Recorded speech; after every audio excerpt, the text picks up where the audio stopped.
Okay, so there were rumors.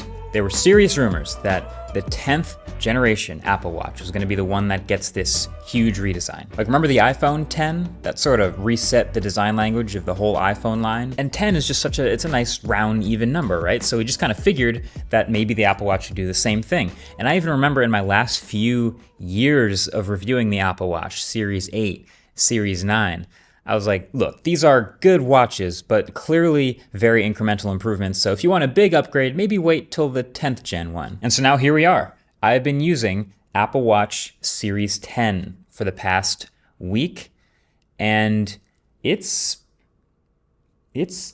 definitely another incremental upgrade. Now, that's not necessarily a bad thing. Obviously, it's not as exciting as a total redesign, but that definitely makes this review pretty simple as far as whether you should get one or not. The main physical differences this time on the outside are it's slightly thinner and lighter and bigger. So the numbers say 10% thinner and 10% lighter for the aluminum one, and then they actually dropped stainless steel in favor of titanium on the higher end ones, so that's 20% lighter. And the screens of both sizes are now even bigger.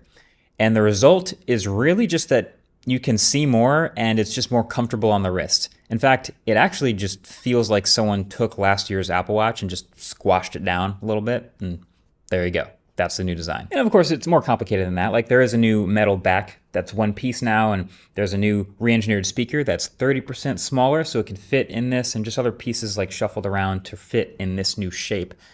But the end result is very much still an incremental update instead of some dramatic new form factor. I actually think now this visually reminds me more than ever of a Pixel Watch, just depending on what face you have, just because of the way the top edges are curved even more and the way everything just kind of melts into the sides, especially with this new jet black color. It's just way bigger.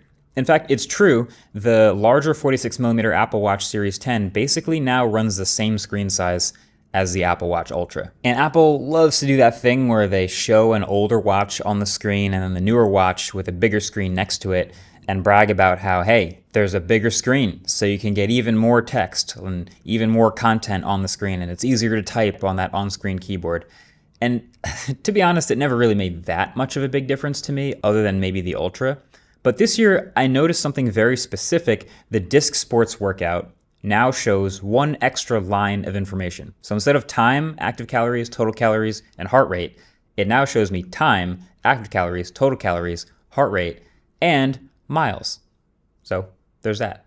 I think watchOS 11 literally just adds an extra line of text in some instances with these bigger screens, which is kind of funny. But speaking of watchOS 11, that launches on these new watches and gets pushed as a software update to some older Apple Watches. So you're going to get things like the new Vitals app, which gives you a sort of energy score, kind of like the Garmin body battery.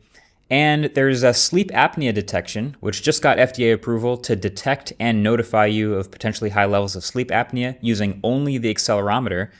And there's training load as well, which keeps track of the perceived intensity of workouts. That stuff is nice, and it's also, like I said, coming to some older Apple Watches as well. So if you really want to know what stuff is specifically coming just to this newest watch, so like a reason to get this one, then there's about 4 that you should know about.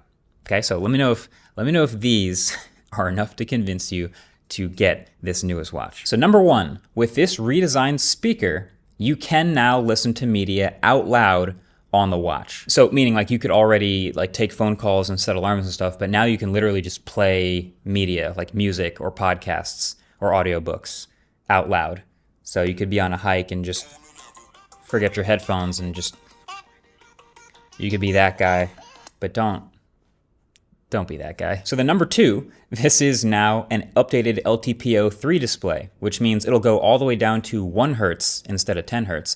So now it can show the second hand all the time when the always on display is on because it doesn't take up extra battery. Plus it has slightly noticeably better off-axis viewing angles, which actually helps for a watch, so you can sort of glance and check the watch and still see it without looking like you're checking your watch. So the number 3, there is a new water temperature sensor.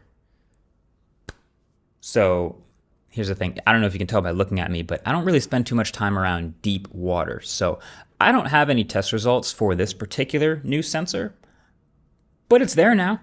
So great. But then number 4, faster charging. So cared about this one. Turns out, so if you use the puck that comes with it, this is how you maximize your charging speed. You can now get it up to somewhere around 65% from dead in half an hour.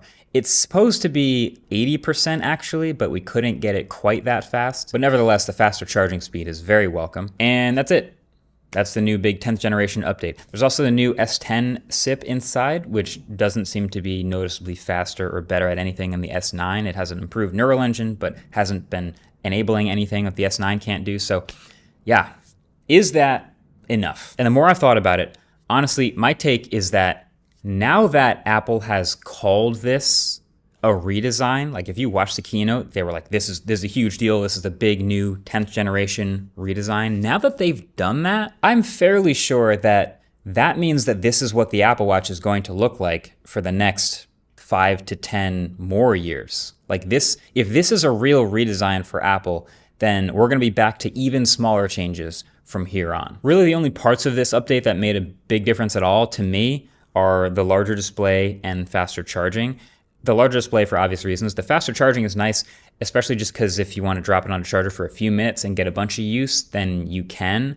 I would find it even better if I was doing sleep tracking as well, but I've mentioned this before, I'm not, because I'm using the 8 Sleep for all my sleep tracking metrics. And so shout out to 8 Sleep for sponsoring this portion of the video. The 8 Sleep has been so good to me, which is why I'm mentioning it in previous videos, and you've already heard about this new one, the Pod 4 Ultra, which can get super cool or super warm to each side of the bed independently. But also, yeah, it's doing that biometric tracking with 99% accuracy, no matter how you're sleeping, which I think is actually an advantage over something on the back of your wrist. So then you just jump in the app and you can see, here's the different stages of sleep here.